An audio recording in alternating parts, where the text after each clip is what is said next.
Wow!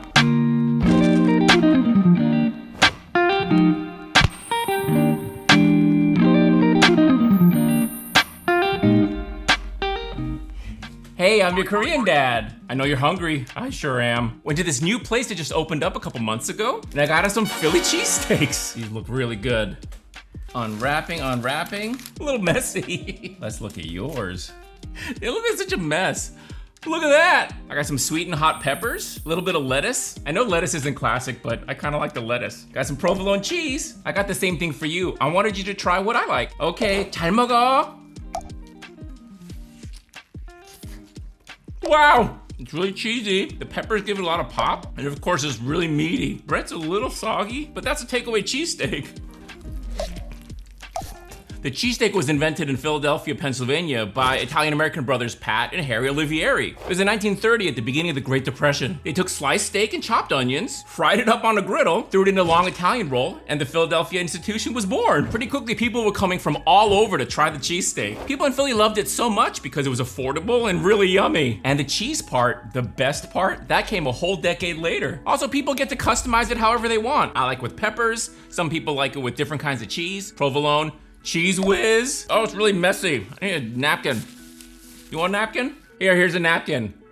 Maybe you need a lot of napkins. You know how some foods are really beautiful and super Instagrammy? Cheesesteaks are, well, I guess they're beautiful in their own kind of gooey, messy way.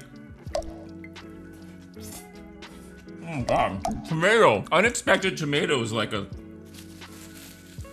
oh my gosh. The thing about cheesesteaks is that if you talk to people who are actually from Philadelphia, they have a lot to say about like who makes the best ones, which one's their favorite, what kind of bread is the right kind, what kind of cheese. People definitely have their favorite ones and they're gonna tell you all about them. They'll also tell you about all the trendy places, why they're overrated or how they used to be good. But that was a long time ago, like something changed, like the ownership changed or the recipe. Have you noticed that sometimes in order for people to tell you how much they love their thing, that they have to tell you all about how everything else is terrible? I know I've done that before. It's like, it feels like the right thing at the time. You want people to know what you think is great, and you want to make sure they understand. So you tell them about how all the other options aren't good, and then sometimes that becomes talking about how the other stuff isn't good at all. One time, back when I opened my first coffee shop, I wanted everyone to know how much I knew about coffee. What was good, what wasn't. I wrote something on the internet once about how this one coffee company wasn't that good, how everyone liked it, but it was really overrated. A few weeks later, I met this chef that I really admired, and he didn't want to talk to me. He saw what I wrote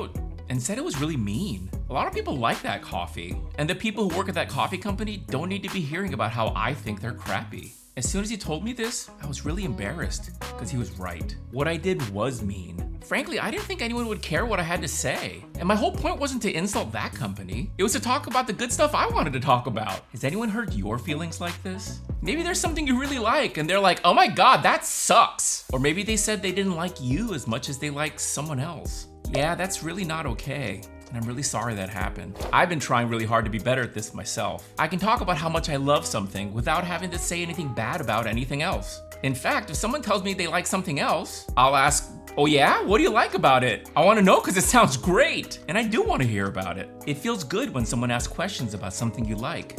And I wanna make people feel good. So just consider the idea that when you're talking about what you really like, you don't have to talk about the stuff you don't like. Or at least take a moment to consider whether it might hurt someone's feelings if it ever got back to them. Because if it could, it's probably not worth the risk. And I know you wouldn't want to ever hurt someone's feelings. Yeah, I know you wouldn't. I mean, this cheesesteak is really good. But you know, there's this one place I went to a few blocks away. It was good in its own way. I know people from Philly who tell me that, yeah, the cheesesteak spots here in San Francisco, they're not like back home. But for out here, they're pretty good. And I think that's as high a compliment as you're gonna get. Last bite.